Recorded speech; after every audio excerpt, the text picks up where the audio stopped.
The street that doesn't exist on Halloween night. Halloween night in Willow Creek was always loud, children screaming with joy, parents dragging sugar-drunk toddlers home, teenagers smashing pumpkins just because they could. But this year, the town felt different. The leaves didn't crunch underfoot, they whispered. The streetlights flickered like they were afraid of the dark. And for some reason, a brand new street appeared on the town map. Harrow Lane. A street no one had ever heard of. A street that none of the old residents remembered being built. A street that, according to Google Maps, had only one house. 31, Harrow Lane. The house was labeled temporarily accessible, October 31st only. Jake, a bored 17-year-old with more courage than common sense, decided tonight was the night he'd finally do something interesting for Halloween. No more handing out candies. No more watching horror movies with his little sister. His friends dared him to visit Harrow Lane. They didn't go with him. They just said, "Record it for us." So Jake walked alone. The street shouldn't have been there. One moment he was on Maple Drive, and then the world seemed to stretch, the wind stopped, and the street signs blurred like wet ink. Harrow Lane appeared like a dark corridor carved between the houses. No kids. No lights. No sound. Just 31, Harrow Lane, sitting at the end of the road like it had been waiting centuries for someone stupid enough to knock. Jake recorded everything. "All right guys. I'm here. This place feels wrong." He zoomed in on the house. Two windows shaped like eyes stared back at him. The door was cracked open, just slightly, like an invitation. Inside the house. The smell hit him first. Rotting wood mixed with something thick, sweet, metallic. The floorboards groaned under his weight. The hallway stretched too long, like the house was bigger on the inside. Jake lifted his phone flashlight. There were portraits lining the walls, but they were all covered with black cloth. All except one. A portrait of a teenage boy. Smiling. Holding a phone. Jake leaned closer. The boy in the painting looked exactly like him. Jake backed up, heart thudding. He whispered to the camera, "What the hell?" Then something spoke behind him. A voice soft, raspy, and too close to his ear. "We've been waiting for you to come home." Jake spun around. Nobody there. But a new portrait on the wall had uncovered itself. This one showed Jake standing in this exact hallway, except his mouth was sewn shut with black thread. His phone slipped from his hand. Something moved in the dark ahead. The house wakes up. The portraits began lifting their own cloths. Slowly. Deliberately. Hands, pale, bony, reached out of the frames. Not painted hands. Real hands. Jake ran. The house shifted, doors disappearing, hallways bending like ribs closing in. Something crawled across the ceiling following him, its limbs bending backward, its neck too long, its face stitched where eyes should be. He didn't breathe. He didn't scream. He just ran. He found the basement door. He shouldn't have opened it. But the house wanted him to. The basement. The air below was colder than winter. Jake's flashlight flickered. He stepped into the dark, and felt something wet under his shoe. He looked down.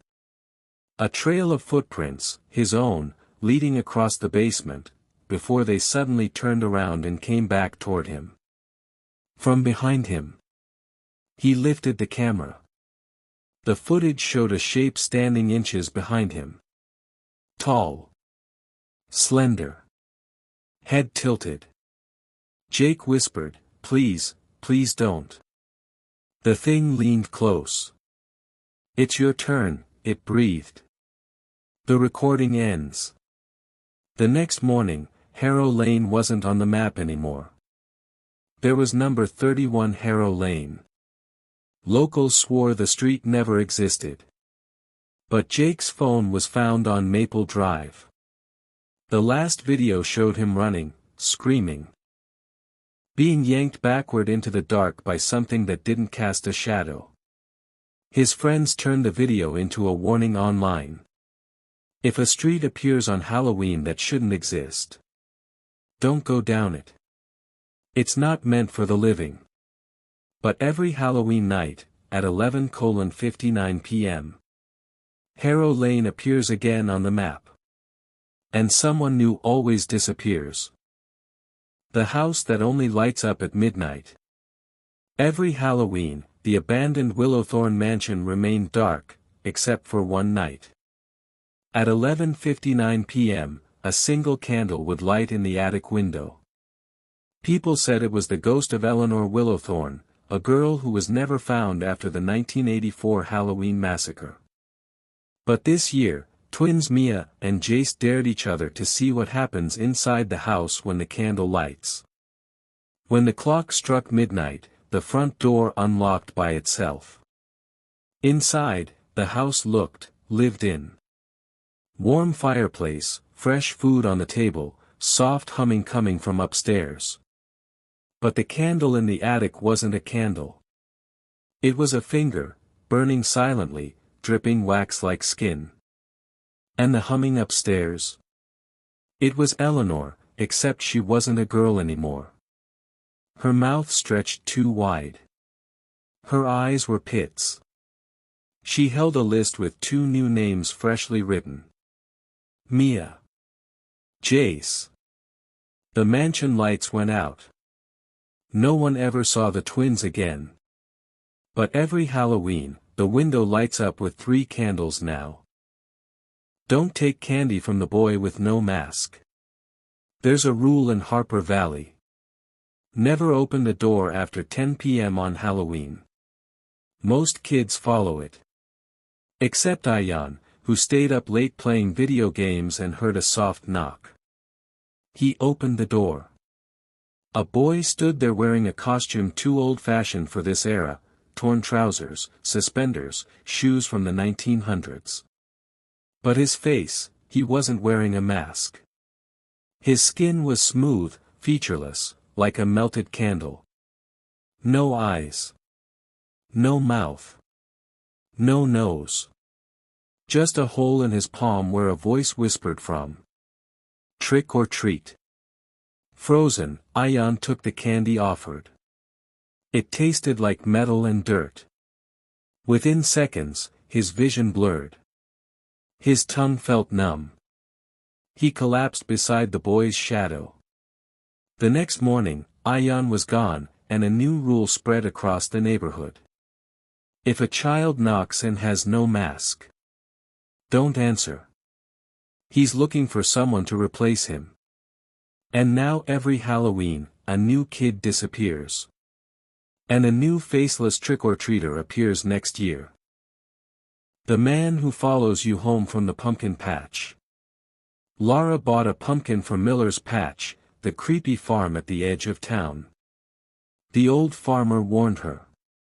Pick the wrong one and it'll come for you. She thought he was joking. But that night, while carving it, she found something inside the pumpkin. Not seeds. Not pulp. A teeth-shaped chunk of bone. Then she noticed a tall figure standing across the street. Completely still. Head shaped like a pumpkin. Shoulders hunched. Hands long and sharp. 2 glowing slits stared right at her window. She closed the blinds. They opened again on their own. The figure was now at her door. When she ran to her bedroom, she saw a phrase carved across her mirror in dripping orange pulp. Return what is mine. Laura screamed, and the pumpkin-headed man stepped out of the mirror, dragging her inside with him. The next day, her neighbors found her house empty. Except for a fresh pumpkin on her table. Inside it were fingers. Her fingers. The pumpkin man had replaced them with someone else's. The last trick-or-treater. Every year, our street shuts down trick-or-treating at 10 p.m. sharp. Because after that time, the last trick-or-treater comes out. Nobody knows what he is. Only that he knocks 3 times. And if you open the door, he replaces you. At 10:15 p.m., I heard knocking. Boom. Boom. Boom. I looked out the peephole. A small child stood there in an old pumpkin mask, holding a bag. He whispered. Trick, or treat. I ignored it.